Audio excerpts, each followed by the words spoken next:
kemi qenë dëshmitar të disa protestave të punëtorëve të Kekut vitin që po e lëm. Derisa po qëndrojmë këtu duke u pritur, kuptuam që mund të ketë protesta edhe në vitin 2026. Një prej kërkesave të tyre është rritja e pagës për punëtorët e Kekut. Cila do të jetë qasja juaj si kryeministër potencial i ardhshëm ndaj këtyre kërkesave, ndaj protestave pra të punëtorëve të Kekut. Pyetja e dytë ka të bëjë me një çështje tjetër, si kryeministër përsëri po them potencial i ardhshëm.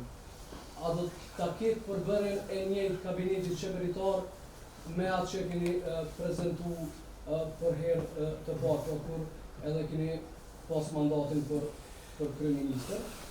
A do të jetë përsëri Alberina Agjiu e propozuar për krye kuvendare dhe duke marrë parasysh që keni marrë një 49.3% nga rezultatet preliminare si lëvizjeve vendosje, a ka pretendent brenda lëvizjes vendosje për postin e presidentit? Gjatë vitit 2025 nuk i kumë bëha së pyetje që shfryzova. Nështë po filloj më përgjigjën për asë në rumene.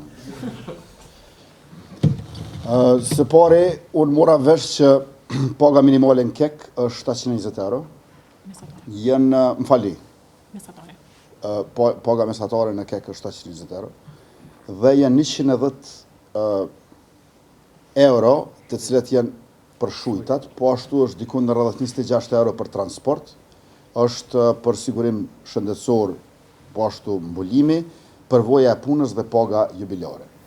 Tash, ju e dini që Keku nuk është administratë shtetërore, është ndërmarrje publike. Për këtë do të flas më mirë drejtori, por në administratën shtetërore, gjatë qeverisjes sonë në këtë mandatin që po përmbyllet, ndonë se ka shkuar më shumë se 9 muaj për të qenit i plot, buxheti përgjithshëm i pagave në administratën shtetërore për shërbysit publik është 47% më i lartë, edhe dallimin paga që ka qenë 20-1, e kemi sjellë në 4-1, pra 5 fish e kemi zvogluar pa barazim.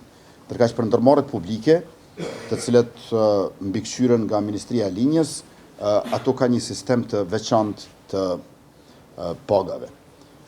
Na kemi shumë respekt për punëtorët e Kekut, në veçanti për ata që janë prodhim, sepse ata kujdesen për mbarvajtjen jo vetëm të zhvillimit ekonomik, po të vetë jetesës e banesës që e bëjmë ne në shtetin tonë. Dhe natyrisht që ata do të mund të drejtohen edhe kryeshefit, edhe bordit, edhe ministrës, po edhe mua. Unë nuk besoj që ka probleme të cilat nuk mund të zgjidhim. Nuk mund të parashot ashtë çfarë protestash do të ketë në vitin 2026 e tutje, por unë besoj që nuk mungon dialogu dhe komunikimi me punëtor. Sa i përket pyetjeve të tjera, se cilat jetë përbërja e kryesisë kuvendit, duke filluar me kryetarën e kuvendit në legjislaturën e 10, pastaj cilat jetë përbërja e qeverisë së re dhe kush do jenë pretendent për president. Mua më duhet të them që e para na duhet të presim certifikimin e plot të rezultateve. E dyta na duhet një mbledhje në kryesit lëvizje vendosje, sepse qartazi propozimet tona i kemi pasur për legjislaturën e 9. Tash në legjislaturën e 10, kur ti marrim të gjitha rezultatet, nuk ndryshon programi edhe orientimet, ato i keni në premtimet edhe zotimet tona gjatë fushatës, pa do të jetë bashkë përbërja identike, nuk e them dot tash. Natyrisht edhe nëse përbërja është identike, aja e kërkon një rikonfirmim në lëvizjen vendosje. Pra nuk mund shkojmë me aprovimin e vjetër të kryesisë për të propozuar unë një kabinet qeveritar në legjislaturën e 10 pas konstituimit të kuvendit. Do të na duhet edhe një konfirmim. Unë nuk besoj që mund të ketë ndryshime të mëdha, por pakrahasimisht më të rëndësishëm se emrat e përveçëm të pozitave në ekzekutiv është programi qeveritar, i cili do të jetë mishërimi hollësishëm i zotimeve tona programore, në të cilat janë të gjitha zotimet e fushatës para nënshkurtit, plus disa të reja. Dhe përveç kësaj, sa i përket çështjes rizgjedhjes së presidentes ose zgjedhjes së presidentit, pa dyshim që ajo është hop i tretë. Njëherë është konstituimi i kuvendit, shkojmë për bërjen e deputetëve të secilit grup parlamentar, pastaj është formimi i qeverisë, pastaj vije edhe ajo.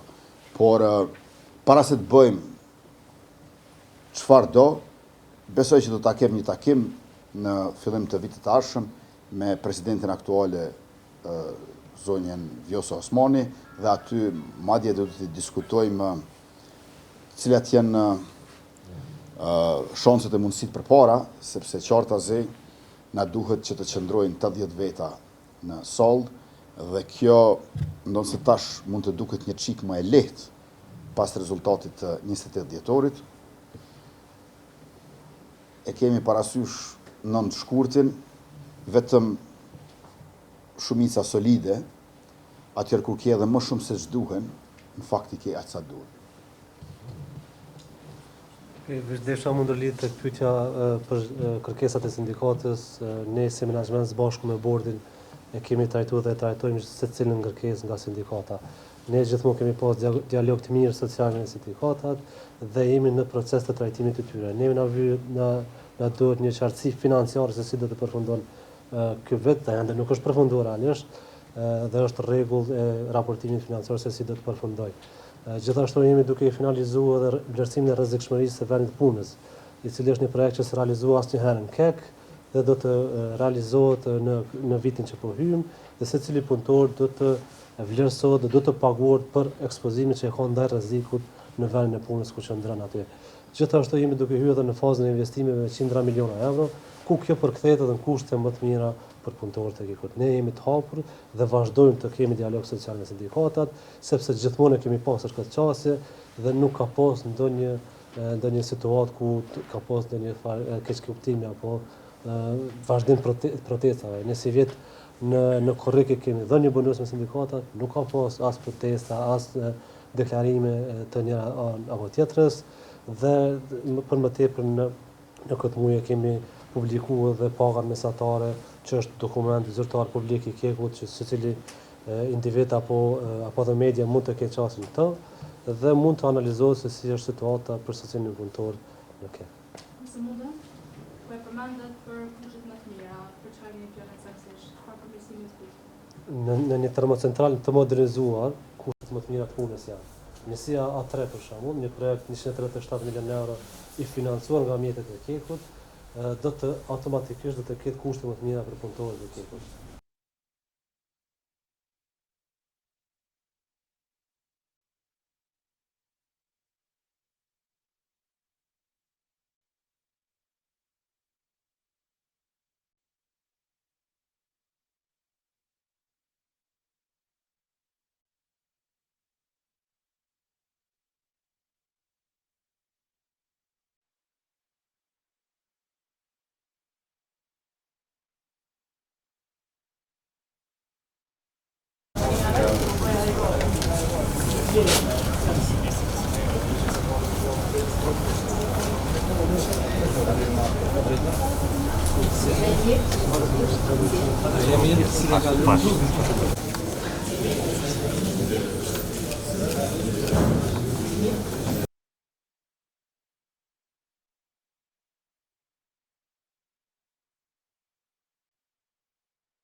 125 që është kanë sa shkojnë në 10%.